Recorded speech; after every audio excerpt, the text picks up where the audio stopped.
Hello, my scrappy friends. Jen here with a layout for Tuesday's inspiration.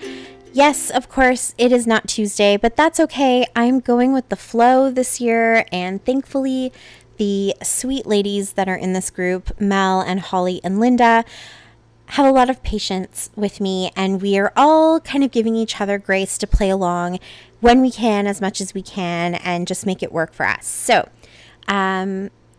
welcome to this week's inspiration, or I guess actually technically this is last week's inspiration. It is a bingo card, and it was my week for the inspiration, and so I created this bingo card for the January challenge over at the Scrap Shots paper crafting group, and I thought it would be fun to create a layout and do something a little bit different. So traditionally, you play your bingo card, and there's all kinds of varieties of ways that you can get your bingo. And I try, whenever I do a bingo card, I do try to pay attention to the lines and the diagonals and stuff like that, so that there are spots where it could be really, really easy if you just want to grab that card, pick a vertical line and just follow it, that it would be easy to grab stuff out of your stash and go ahead and just, create your layout.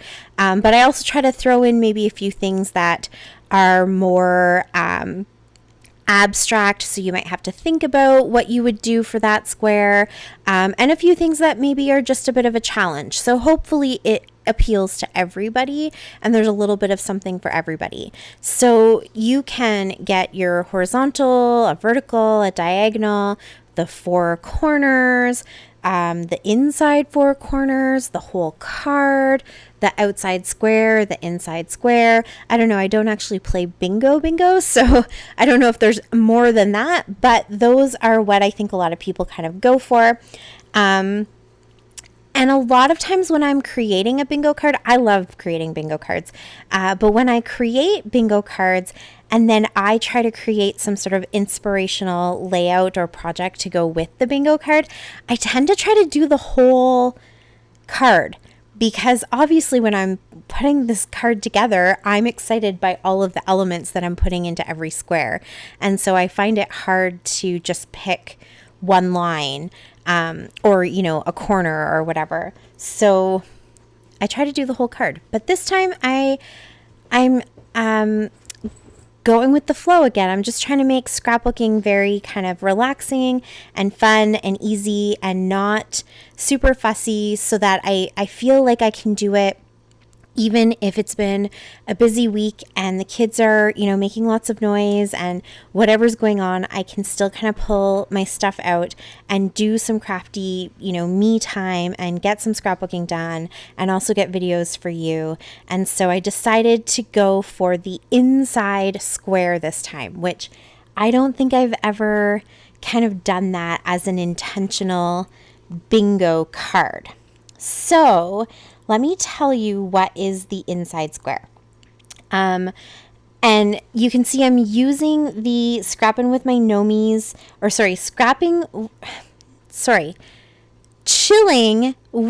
Snowmies. That was a mouthful for me to get out. Collection that I used in my last layout as well. It's right there. It was easy for me to grab. And these two layouts don't, they're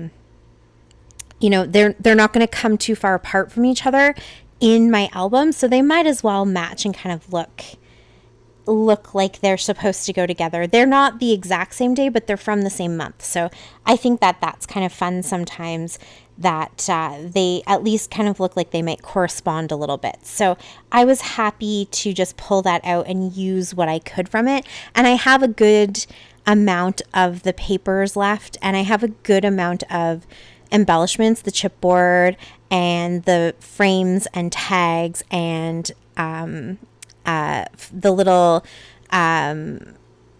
puffy stickers. So I thought, that kind of works for a lot of the different bingo elements. So I pulled that out before I really had any idea of what I was going to do, and then kind of worked backwards from the bingo square to the collection, and tried to see which part of the bingo I was going to be able to fulfill with this collection without having to, run and do a dig through my stash. Now, I think bingo cards and things like that are also fun when they do force you to go through your stash, because you never know what kind of goodies you're going to find.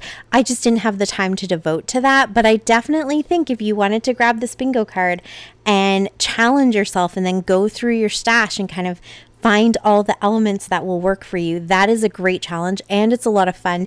And January is a great time to do a deep clean. So if that kind of forces you to pull stuff out and maybe make a pile of stuff that needs to be donated or given away or whatever, and make a pile of stuff that you want to bring kind of forward so that you remember to use it this year, that's also kind of fun too.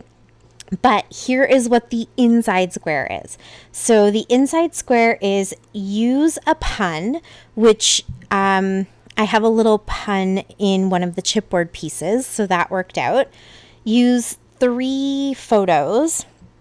So you'll see that I have 2 large photos, and then I have that little extra photo that I'm going to kind of tuck in as a little hidden tag with some journaling. And actually, I wrote down use 3 photos or images because in the group, a lot of people are card makers, and I didn't want them to be boxed in by having to use this as a layout.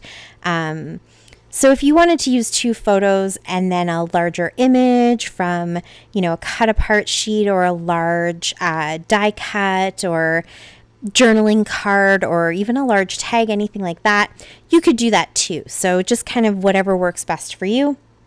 And then create a border, which you saw I just did there. I kind of did almost like a Polaroid style border, where I left a little bit of that bottom thicker than the rest of the 3 sides, and kind of created that border so I could add some layers, which is the next square, is layer it up. So I'm doing that right now by creating these little hills or mountains. The pictures are about tobogganing, so I thought it would be a good time to add some of these layers and kind of bring out some of the colors that you see in the collection, because I have the solid cardstock pack. And then it says choose 2 contrasting colors. So within this collection, there are contrasting colors with the red and the green. So I wanted to kind of highlight those in the layers as well and get some of those contrasting colors. So I've got 1 green and then 2 reds, kind of that like burgundy red, and then this salmony pink, which is still in the red family, so it's still a contrast. So there are my 2 contrasting colors. And then I have flip it upside down. So that's one of the ones that I kind of like to add that could really mean anything. And so for me, it was total happenstance. I wasn't sure what I was going to do, and I thought maybe with that small 2x3 photo, I could make a little flip out. But instead of flipping it side to side, I could flip it up and down and maybe put journaling behind it or something like that. But when I was pulling out my papers, I just happened to put that mitten paper upside down on the table. And you can't really tell other than where the branding strip is. So the branding strip, I realized, and you kind of saw me pointing it out with my hands, because I'm definitely talking to myself here while I'm scrapping.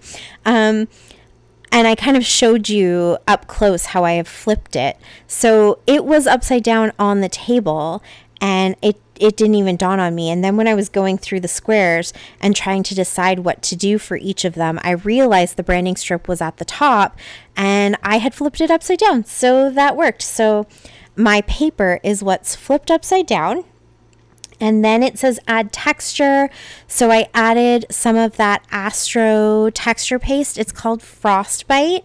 So that's pretty good. It fits in perfectly with some tobogganing photos, but it dries in this clear, glittery, textured kind of feeling. And then I also tore my paper to get that texture on the tops of my little hills. So I added texture that way.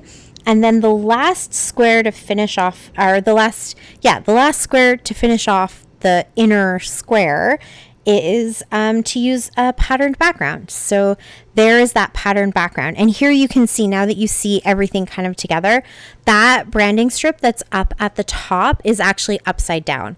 So those mittens were meant to be facing downwards, and I have them flipped to be facing upwards, which I don't think makes a big difference. You could flip them sideways, you could do whatever.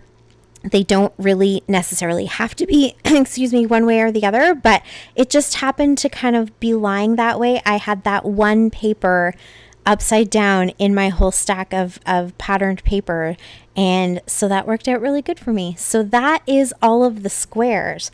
So I cut out my border and I put the texture paste down, and then I had to let everything dry.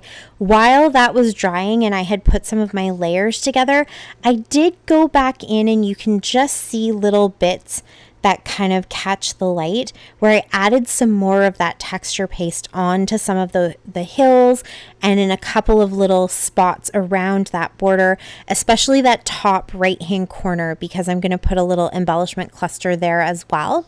And so I kind of put that all together, and then I'm showing you where I added some extra, and then I let everything fully dry.